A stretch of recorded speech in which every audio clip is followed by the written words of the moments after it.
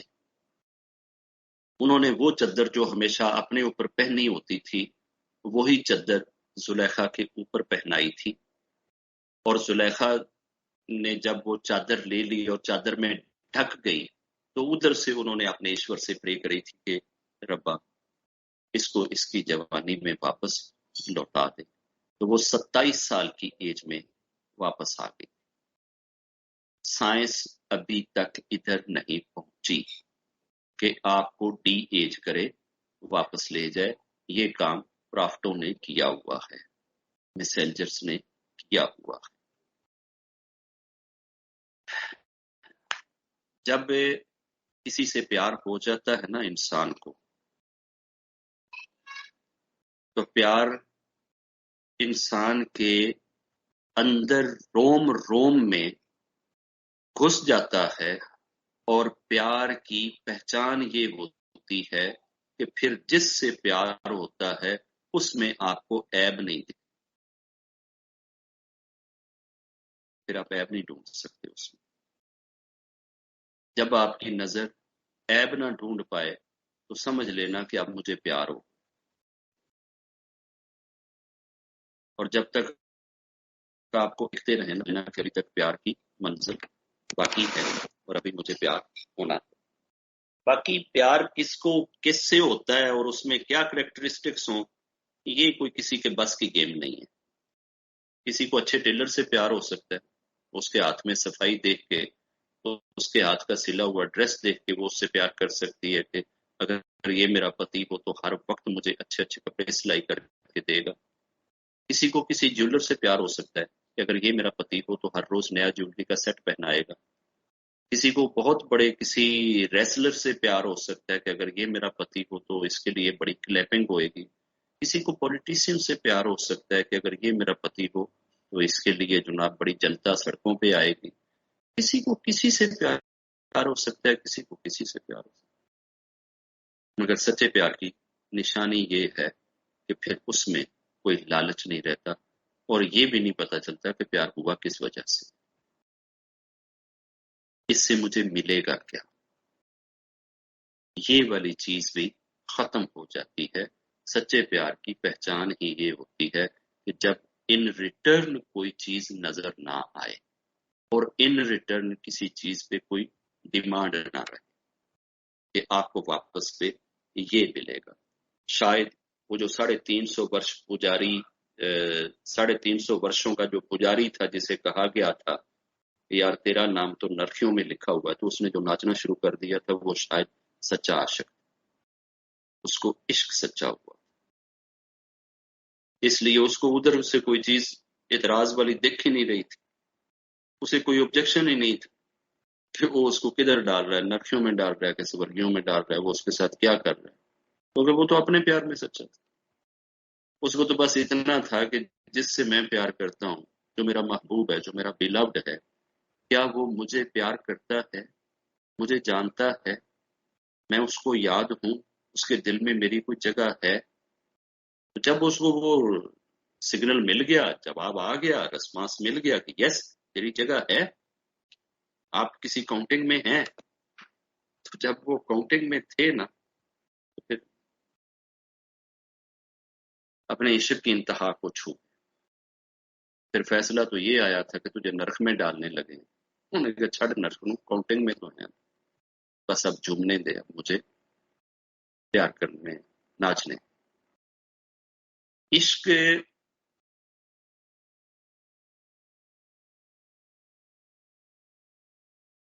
عشق انسان کو وہ منزلیں طے کرواتا ہے جو یکیے، پوجا، پاٹ، دان، جب کوئی چیز نہیں طے کرا، آپ کو یہ طے کرنا۔ اور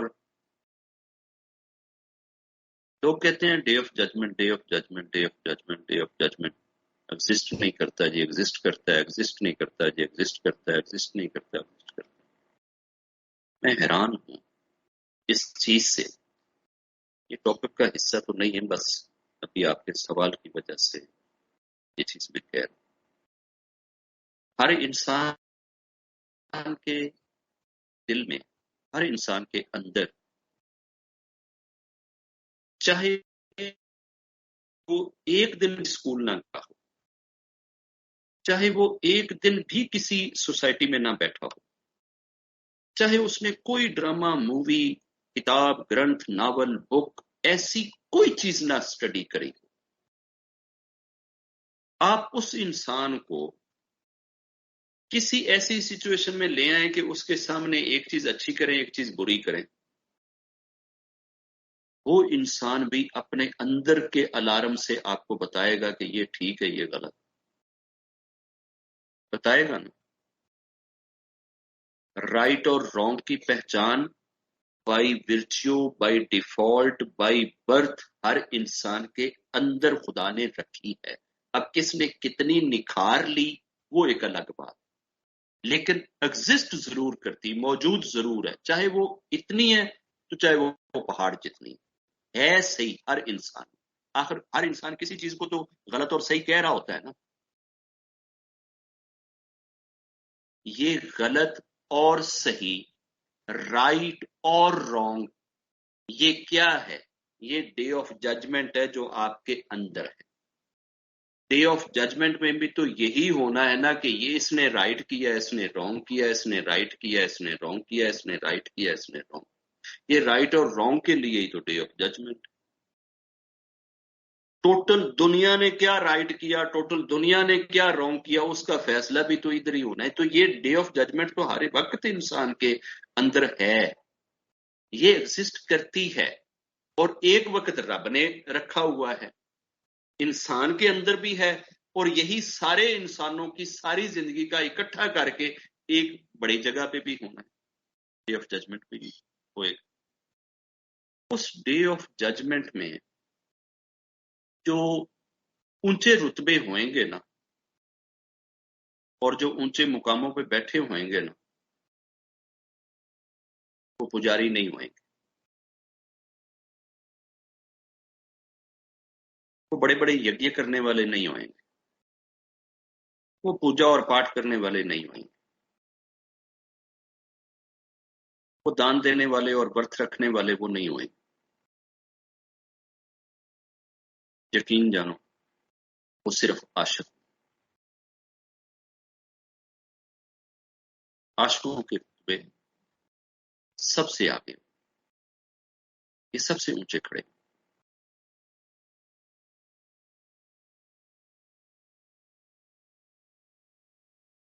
عشق جب بندے کو ہو جاتا ہے نا، اب جس کو جس سے ہو جائے، اور عشق کی انتہا خدا، ہر انسان عشق کرتا ہے، کہاں سے کرتا ہے؟ کوئی اپنی گاڑی سے عشق کرتا ہے، کوئی پتنی سے عشق کرتا ہے، کوئی گھر سے عشق کرتا ہے، کوئی اپنی سیٹ سے عشق کرتا ہے، کوئی اپنی اپوائنٹمنٹ سے، کوئی اپنے بلے سے، بال سے، جو بھی جس کا کوئی عشق ہے۔ بڑے بڑے عاشق گزرے، جس طرح وہ لیلا، مجنو، ہیر، رانجھا، یہ وہ، اور عشق کرتے چلے جائیں، کرتے چلے جائیں، کرتے چلے جائیں، ایسے سیریز عاشقوں کی ڈھونڈتے چلے جائیں، تو آخری عاشق آپ ملیں گے، یا خدا کے یار کے دربار۔ اب خدا پوجا نہیں کرتا، پوجا کرنا خدا کی شان کے خلاف، خدا پوجا نہیں کرتا، جو پوجا کرے وہ خدا نہیں ہوتا، خدا کی پوجا کی جاتی ہے، خدا کسی کا پجاری نہیں ہوتا، مگر خدا عشق کرتا، پیار پیار کرنے سے خدا خدا ہی رہتا ہے، مگر پوجا کرنے سے خدا خدا نہیں رہتا۔ تو یہ وہ صفت ہے کہ اگر آپ بھی عشق کرتے ہیں، خدا بھی عشق کرتا ہے، وہ بھی عشق کر کے خدا رہتا ہے، اور تم بھی عشق کر کے بندے رہتے ہو۔ تو یہ نشانی یا یہ صفت یا یہ کریکٹرسٹکس بندے کی اور خدا کی ایک ہو سکتی ہے۔ پوجا میں تم اور خدا ایک نہیں ہو سکتے. تم پوجا کرو گے وہ کروائے گا. آپ ریٹرن میں یہ نہیں کہہ سکتے کہ اب تم پوجا کرواؤ. جس دن تم نے پوجا کروا لی تم دشمن خدا ٹھہرو گے. مگر عشق دو طرفہ، عاشق بھی ہو اور معشوق بھی ہو. عشق کے بازار میں جو آخری عاشق ہے نا وہ خود خدا ہے. خدا خود عاشق.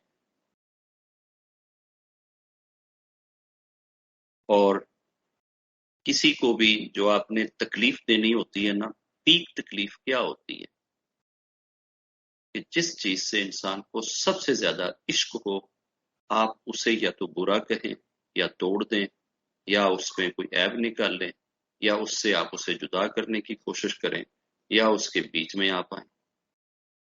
اس سے بڑی اذا، اس سے بڑی تکلیف آپ کسی کو نہیں دے سکتے.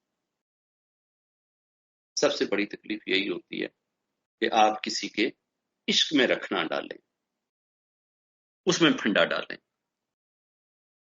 خدا کو عشق ہے ذات مصطفیٰ سے،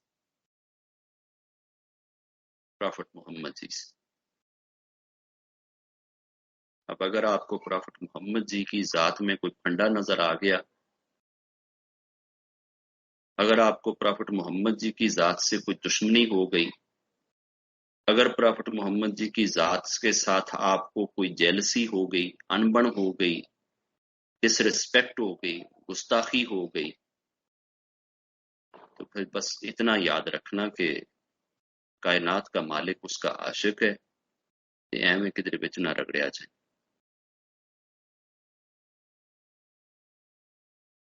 عشق کی عبادت کا لوگوں کو اندازہ ہی نہیں ہے کہ یہ کس انداز سے ہوتی ہے اور کیسے کی جاتی. جس کو یہ چیز مل جاتی ہے نا، پھر نہ تو کوئی دنیا کی تکلیف اور نہ ہی کوئی دنیا کی خوشی، پھر اس انسان کو اپنی طرف نہیں کھینچ سکتا. تکلیفیں بھی ساری پیچھے رہ جاتی ہیں اور خوشیاں بھی ساری پیچھے رہ جاتی ہیں. صرف ایک چیز سامنے رہ جاتی ہے، آپ کا عشق. رب جہاں انسان کو کرموں کے حساب سے آزماتا ہے، وہیں ساتھ ساتھ اس کے عشق کا بھی امتحان چل رہا ہوتا ہے. اور جیسا آپ کا عشق میں گریڈ چل رہا ہوتا ہے، اسی گریڈ کے انوسار آپ کے ایکشنز کا mark up system, G P A system چل رہا ہوتا ہے کہ آپ کس گریڈ پہ چل رہے ہیں.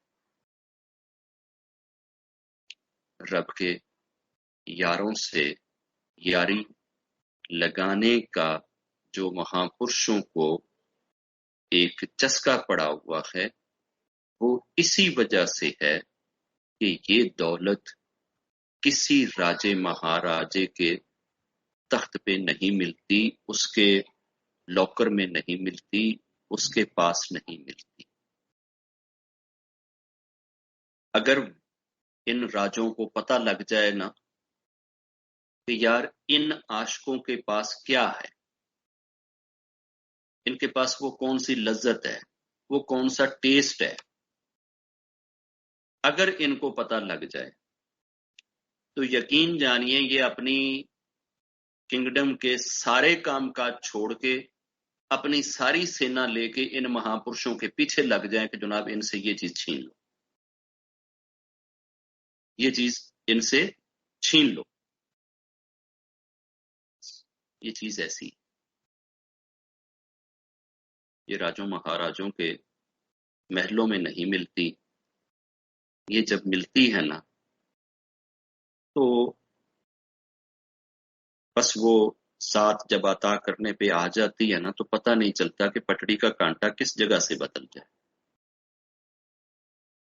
ابو بن ادھم یہ عراق کا ایک علاقہ ہے بلخ، یہ اس کے راجا تھے۔ بلخ کے راجے کا نام تھا ابو بن ادھم، اور بھائی صاحب کا شوق تھا پھول کی پتیوں پہ سونے کا، پھول کی پتیوں پہ سونے کا شوق تھا۔ ڈیلی 1.25 من 50 kg پھول کی گلاب کی پتیاں اس کے بیڈ پہ بچھائی جاتی تھیں اور بھائی صاحب اس کے اوپر لیٹتے تھے۔ پھول کی پتیوں پہ لیٹنے کا جنون تھا، یہ شوق تھا۔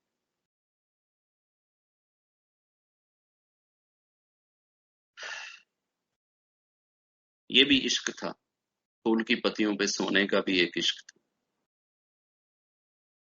پھر ایک وقت آیا، یہی بلخ کا راجا دریائے دجلہ کے کنارے 12 سال تک زمین پہ ٹاٹ بچھا کے سوتا رہا۔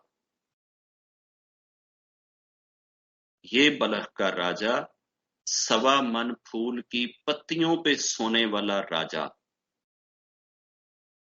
جب اس کو عشق ہوا ہے نا تو پھر کیا ہوا ہے؟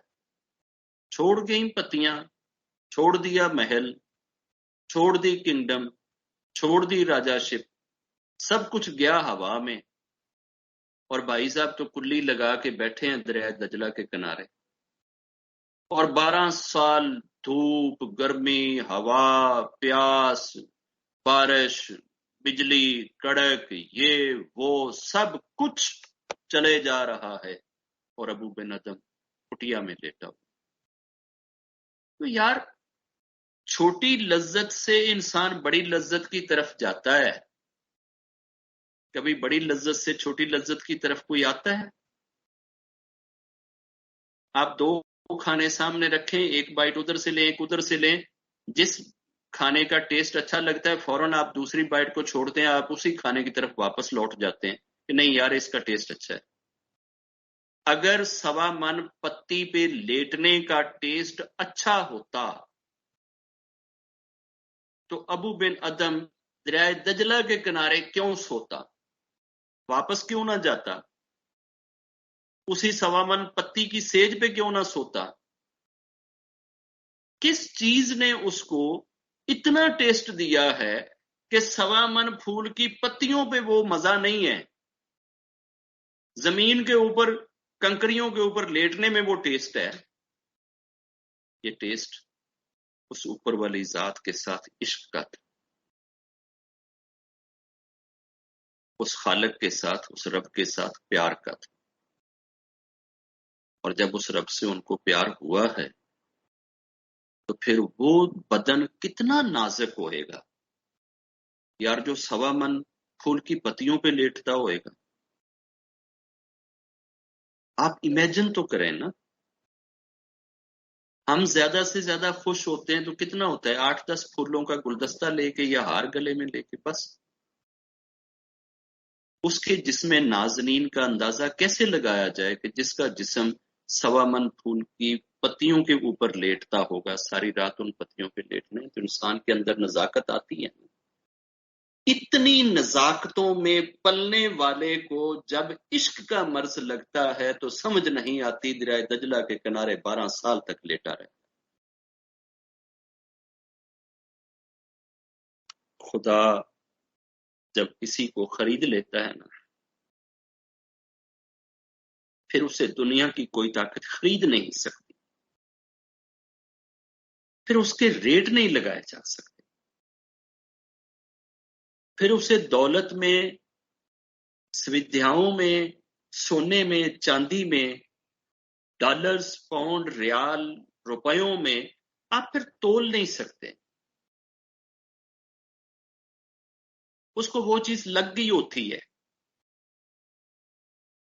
وہ جڑ گیا وہ موتی جدھر جڑنا تھا، اس کو وہ چیز مل گئی ہے جس کی کوئی قیمت ہی نہیں ہے۔ ادھر پرتھوی پہ اس کا کوئی آلٹرنیٹ ہے ہی نہیں ہے، ریپلیسمنٹ ہی نہیں ہے۔ عشق کی کوئی ریپلیسمنٹ نہیں، نو ریپلیسمنٹ، اس کا آلٹرنیٹ کوئی نہیں ہے، بدلہ کوئی نہیں ہے۔ اس ٹیسٹ میں پڑھنے والوں کو آپ کسی اور ٹیسٹ میں لے جا نہیں سکتے. شرط صرف یہ ہے کہ یہ جتنا اپنی نیچر میں پیور ہے، سچا ہے، اس کے اندر امپیورٹی نہیں ہے. جب یہ سچے سے ہو جائے گا نا تو پھر یہ یقیناً اپنی انتہا کو چھو جائے گا. اور جب تک سچے سے سچا عشق نہیں ہوتا ہے اس وقت تک بیچ میں بہت سارے امتحان چلتے رہتے اور ان امتحانوں میں انسان کے اچھے برے نمبر آتے جاتے رہتے. میں نے لوگوں سے سیکھنے کی بجائے نا لوگوں سے فیض زیادہ لیا ہے. میری خوش نصیبی یہ ہے، میری گڈ لک یہ ہے. لوگوں نے 40 گرنتھیں پڑھ کے وہ چیزیں پائی ہوتی ہیں یا سیکھی ہوتی ہیں جو مجھے خدا نے بائی ورچیو عطا کی ہوتی ہیں. اور اس کی ریزن صرف یہ ہے کہ میں نے اکیلے عقل سے یہ سارے ورتمان کو نہیں کھنگالا. مجھے رب نے سوچنے والا اور تڑپنے والا اور کرپنے والا ایک سینے میں ہردے بھی دیا ہے جس کو 3 اکشر آتے ہیں آشا کا. یہی بانٹنے کی کوشش کر رہا ہوں کہ لوگوں کے رب سے عشق ہو جائے، لوگوں کے رب سے پیار ہو جائے. جس دل کو ایک بار آپ نے تار سے جوڑ دیا اور وہ خدا کے ساتھ کنیکٹ ہو گیا، پھر کائنات کی کوئی چیز اسے واپس نہیں لا سکتی، کیونکہ اتنا ٹیسٹ کسی اور چیز میں ہے ہی نہیں ہے جو پیچھے لا کے آپ اس کو دے سکتے. اب دنیا سمجھتی ہے کہ یار یہ شاید پاگل ہیں، یہ بیوقوف ہو گئے ہیں، ان کی عقل مر گئی ہے. تو عقل تو ابو بن ادم کی مر گئی. ظاہری طور پہ تو 1.25 من پھول کی پتی پہ سونا چھوڑ کے تو جا کر دریا کے کنارے لیٹا ہوا ہے. تو 12 برسوں کے بعد ان کا سگا بھانجا وہاں سے گزرا شکار کی غرض سے. اپنے ماموں کو پہچان کے اور اپنے ماموں کا یہ حال دیکھ کے نا تو رونے لگ گیا. اب بھانجا تخت پہ تھا اور سامنے سگا ماموں تھا جو فقیرانہ لباس میں تھا. تو ماموں کے چرنوں میں سارا اپنا ہیرے لال موتی جوہر ہار وغیرہ اتار کے دستار اپنی رکھ کے تلوار رکھ کے تو کہتا ماموں جان آج بھی تخت آپ کے انتظار میں ہے. لوگ تختوں کے لیے جان دیتے ہیں، سر کٹواتے ہیں، آپ اچھے خاصے تخت کو لات مار کے یہاں آ گئے اور آپ نے یہ کیا اپنا حال بنا رکھا ہے. ابو بن ادم کا جواب کیا تھا؟ اب دنیا کی عقل کے حساب سے تو بھانجے نے بھی یہ سوال بالکل جائز کیا تھا، صحیح کیا تھا کہ یہ سارے جو ہے نا یہ ایک بھوت ہے جو سر پہ چڑھتا ہے اور پھر ایسے ہوتا ہے، پھر ایسے ہوتا ہے، پھر ایسے ہوتا ہے، یہ سب بیوقوف ہیں، یہ سب پاگل ہیں، یہ ایسے ایپناٹائز ہو جاتے ہیں، یہ میسمرائز ہو جاتے ہیں، یہ میگناٹائز ہو جاتے ہیں، فلاں ہو جاتے ہیں. تو اس نے کہا کہ جی آپ یہ کیا آپ نے یہ بنایا، چلیں واپس آپ جا کر اپنا تخت سنبھال. ماموں نے کہا اتنی چھوٹی سی ذرے برابر کی کنگڈم تھی، اب ایک کائنات کی کنگڈم ملی ہے. آپ مجھے واپس اس چھوٹی جگہ کا راجا بنانا چاہتے ہیں، آپ مجھے واپس لے جانا چاہتے ہیں.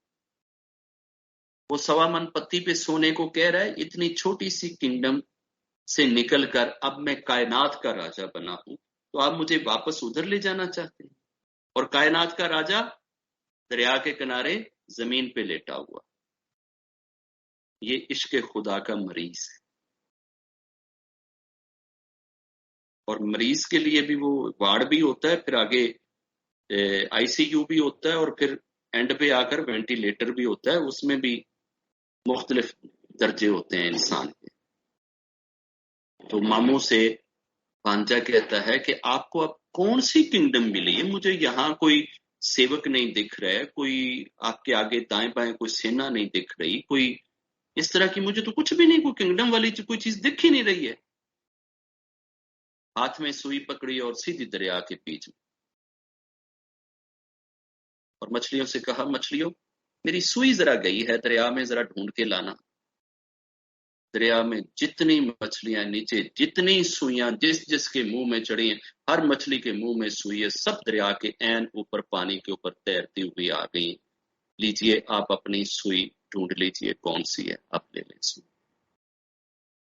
تو ماموں بھانجے سے کہتا ہے، وہاں پہ میرا آدیش صرف وہ لوگ مانتے تھے جن کو ہر مہینے کے اینڈ پہ میں پے دیتا، تنخواہ دیتا۔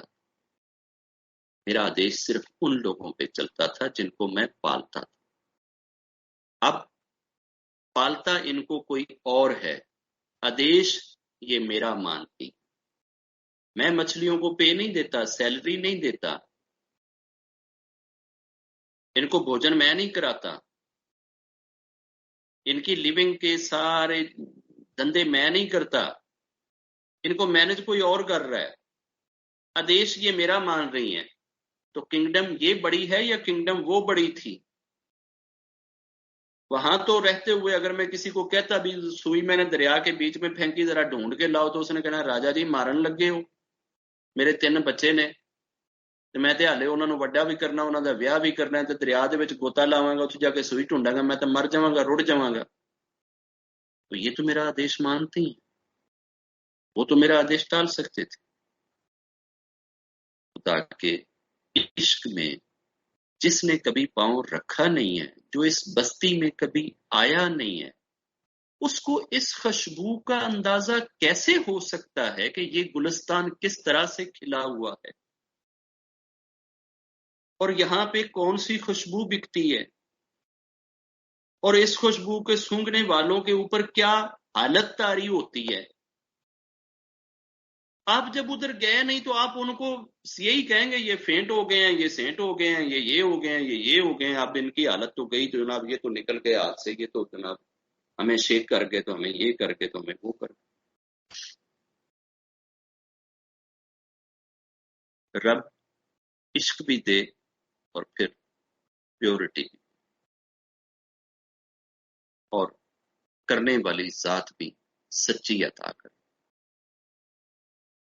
یہ ساری چیزیں ایک ساتھ جب نصیب میں آ جائیں تو زندگی کو دیکھنے کا اینگل ہی بدل جاتا، زاویہ ہی آپ کا چینج ہو جاتا ہے۔ آپ پھر جس نظر سے دیکھتے ہیں نا، ورتمان والے لوگ اس نظر سے پھر اس چیز کو نہیں دیکھ رہے۔ ہم جب لوگ آپ پہ سوال کرتے ہیں کہ جی کہاں ہے خدا، کدھر ہے خدا، وہ اصل میں ہوتا ہے خدا سے جدا۔ اس وجہ سے وہ یہ کہہ رہا ہوتا ہے کہ کہاں ہے خدا۔ جس دن دیا آپ نے اس کو خدا سے ملا، پھر وہ کبھی نہیں لگائے گا یہ والی صدا، کہاں ہے خدا، کہاں ہے خدا۔ اور دنیا کے سارے مہا پرشوں کا ایک ہی کام ہے، انسانوں کو انسانوں کے خدا سے ملانا، انسانوں کو انسانوں کے خدا سے ملانا۔ اور عشق آخری یہی ہے، اور سچا عشق یہی ہے، یا انسان خدا سے کرے یا خدا کے یاروں سے کرے۔ خدا کے یاروں سے پیار کرو گے تو اس لائن میں کھڑے ہو جاؤ گے جس لائن کے انت پہ خدا ایز اے عاشق بھی کھڑا ہوگا اور ایز اے بلوڈ بھی کھڑا ہوگا۔ خدا دو طرفی چیز کرتا ہے، یہ بندے سے عشق بھی کرتا ہے اور بندے کا محبوب بھی بنتا ہے، یہ بندے کو اپنا عاشق بھی بناتا ہے اور بندے کو اپنا محبوب بھی بناتا ہے۔ رب کرے کہ یہ والی مرض کائنات کے ہر انسان کو لگ جائے اور ہر شخص اس مرض کی لذت کو ٹیسٹ کر کے اس ورتمان سے جائے، اس وقت تک اسے آخری سانس نہ آئے جب تک کہ اس کے سینے میں عشق محمد اور عشق مصطفیٰ اور عشق خدا گھس نہ جائے۔ جی